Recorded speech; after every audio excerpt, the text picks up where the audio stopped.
வணக்கம். இந்த நாளை சின்ன சின்ன வெளிச்சங்களில் இன்னொரு புதிய சிந்தனையை தெரிந்து கொள்வோம். பரிசுத்த வேதாகமத்திற்கு ஜீவ புஸ்தகம், சத்திய வேதம், விவிலியம், இறை வார்த்தைகளின் தொகுப்பு என்று பல்வேறு பெயர்களை நாம் சொல்லுவோம். எல்லாத்தை விட ரொம்ப ஆப்டான ஒரு பேர் என்ன, அல்ல சரியான ஒரு பேர் சொல்லணும்னா அது ஒரு உடன்படிக்கையின் புத்தகம். சரியா? பைபிள் முழுக்க பல்வேறு மனிதர்களோடு கடவுள் போட்ட உடன்படிக்கை. ஆதாமோடு, ஆபிரகாமோடு, மோசேவோடு, நோவாவோடு, அப்படியே தொடர்ந்து பார்த்தீங்கன்னா அவர் உடன்படிக்கை போட்டுக்கொண்டே வந்தார். எல்லோரோடும் போட்ட உடன்படிக்கையை பற்றிய தகவல் இருக்கிற புத்தகம் தான் பைபிள். இந்த உடன்படிக்கையின் நிறைவா உன்னோடும் என்னோடும் ஒரு உடன்படிக்கை போடுகிறார். இந்த பரிசுத்த வேதாகமத்தின் மூலமாக நீ மனம் திரும்பி வா. பைபிள் முழுக்க என்ன சொல்லுதுன்னா, திரும்பி வா. அவருடைய ராஜ்யத்தை விட்டு, ஏதேன் தோட்டத்தை விட்டு, அவருடைய அன்பை விட்டு, அவருடைய மிகப்பெரிய பரலோக ராஜ்யத்திற்கான தகுதி என்கிற மிகப்பெரிய ஆசீர்வாதத்தை விட்டு வெளியே போனவனே திரும்பி வா என்பது தான் பைபிள் சொல்லுது. ஆக நமக்கு அவர் போட உடன்படிக்கை என்னன்னா, திரும்பி வா. அநேக தேவ மனுஷர்களோடு போட்ட உடன்படிக்கையின் தொகுப்பை படிக்கிற நாம, என்னோட கடவுள் என்ன உடன்படிக்கை போட்டிருக்கார்?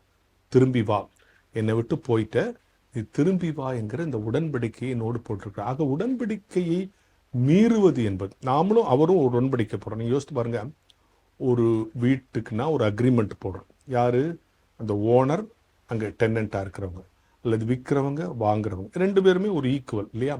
அப்போ மிக உயர்ந்த ஸ்தானத்தில் இருக்கிற கடவுள் சாதாரண என்னோடு ஒரு உடன்படிக்கை போடுகிறார். அந்த உடன்படிக்கையை மீறுவதால் யாருக்கு நஷ்டம்? அவருக்கு ஒரு நஷ்டமும் கிடையாது, எனக்கு தான் நஷ்டம். ஆக என்னோடு எத்தனையோ ஆபிரகாமோடும், ஈசாக்கோடும், மோசேவோடும் போட்ட உடன்படிக்கை போட்ட கடவுள் அதே வரிசையில் இந்த பரிசுத்த வேதால் மூலமா என்னோடும் உடன்படிக்கை போட்டிருக்கான். அந்த உடன்படிக்கை என்ன?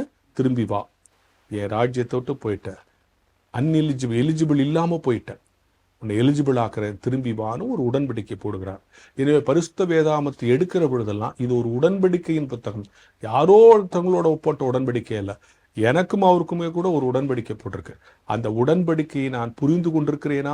அந்த உடன்படிக்கையின்படி நான் நடந்து கொண்டிருக்கிறேனா? அந்த உடன்படிக்கையை நான் உள்வாங்கி கொண்டிருக்கிறேனா? அந்த உடன்படிக்கையை நான் நிறைவேற்றுகிறேனா என்பதை ஒவ்வொரு முறை பரிசுத்த வேதாகமத்தை படிக்கிற பொழுதும் அதை நமக்கு நாமே கேட்டுக்கொள்ள வேண்டும். அப்பா, இது ஒரு உடன்படிக்கை புத்தகம். எத்தனையோ தேவ மனுஷர்களோடு போட்ட உடன்படிக்கை போல என் கூடயும் நீர் உடன்படிக்கை போட்டிருக்கு. இந்த சாதாரண மனுஷனோடையும் உடன்படிக்கை போட்டிருக்கு.